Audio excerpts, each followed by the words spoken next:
యొక్క D6 news channel subscribe చేసుకోవడం ద్వారా మేము అందించే లైవ్ బ్రేకింగ్ నిరంతర వార్తలు మీరు చూడవచ్చు. భూమి కోసం పోరాటం చేస్తున్నటువంటి హక్కులు కోల్పోయినటువంటి వాళ్ళందరికీ ఒక గొప్ప చట్టాన్ని అందించాలనేటువంటి ఆలోచనతో తీసుకొచ్చిందే ఈ భూభారతి చట్టం.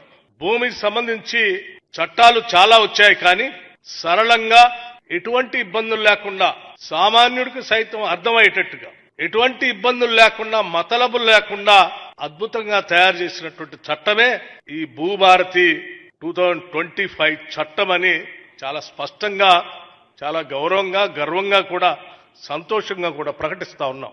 చాలా చట్టాలు చేస్తాం మనం, చట్టసభల్లో చాలా పైన చర్చలు జరుగుతూ ఉంటాయి. కానీ భూమి పైన చేసే చట్టం, భూమికి మనిషికి విడుదలైనటువంటి సంబంధం అనేక పోరాటాల ద్వారా సాధించుకున్నటువంటి హక్కులు.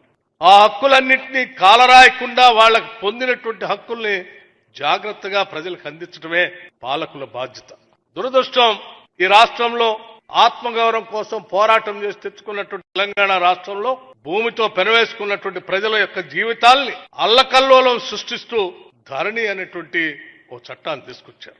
నేను గత 10 సంవత్సరాలు శాసనసభలో సభ్యుడిగా ఉన్నాను.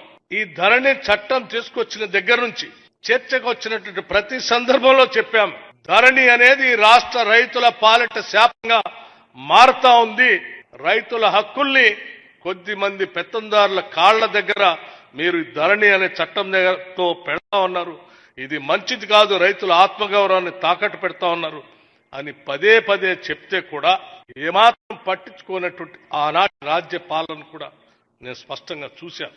భూమిలో రెవెన్యూ రికార్డ్స్ లో తరతరాలుగా వస్తున్నటువంటి హక్కులకు సంబంధించినటువంటి అనేక రకాల చట్టాల ద్వారా వచ్చిన హక్కుల్ని ఆ కాలమ్స్ లో ఉన్నటువంటి ఆక్యుపేషన్ కాలం నుంచి, లేకపోతే ఆనాటి కాంగ్రెస్ ప్రభుత్వాలు పంచినటువంటి దాదాపు 24 లక్షల ఎకరాలకు సంబంధించిన హక్కుల్ని కూడా పూర్తిగా కాలరాసి ప్రజల్ని గాలికి వదిలేసినటువంటి ఆనాటి ప్రభుత్వం యొక్క పాలనని ఆనాడు శాసనసభలో కానీ, లేకపోతే సిఎల్పి లీడర్ గా ఆనాడు మార్చి 16న ఆదిలాబాద్ నుంచి పాదయాత్ర మొదలుపెట్టినప్పుడు ఆ పాదయాత్రలో అనేక సందర్భాల్లో అనేక గ్రామాల్లో పేదవాళ్లు, గిరిజనులు, ప్రభుత్వం ద్వారా అసైన్ చేయబడినటువంటి అసైన్దారులు కలిసి ఆనాటి ఇందిరమ్మ రాజ్యం మాకు భూ పంపిణీ చేసింది, భూ పట్టాలిచ్చింది.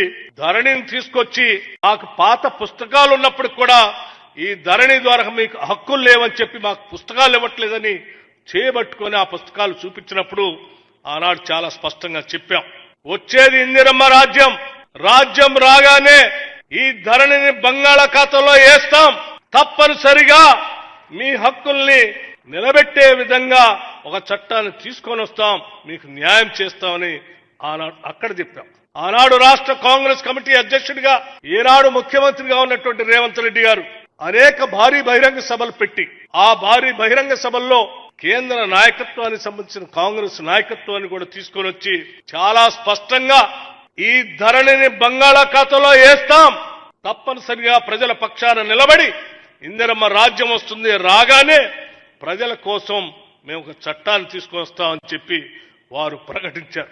అలాగే నాతోటి సహచర మంత్రివర్గ సభ్యులంతా కూడా వారి వారి పోరాటాల ద్వారా ప్రజలందరికీ ఆనాడు స్పష్టంగా పిలుపిచ్చారు.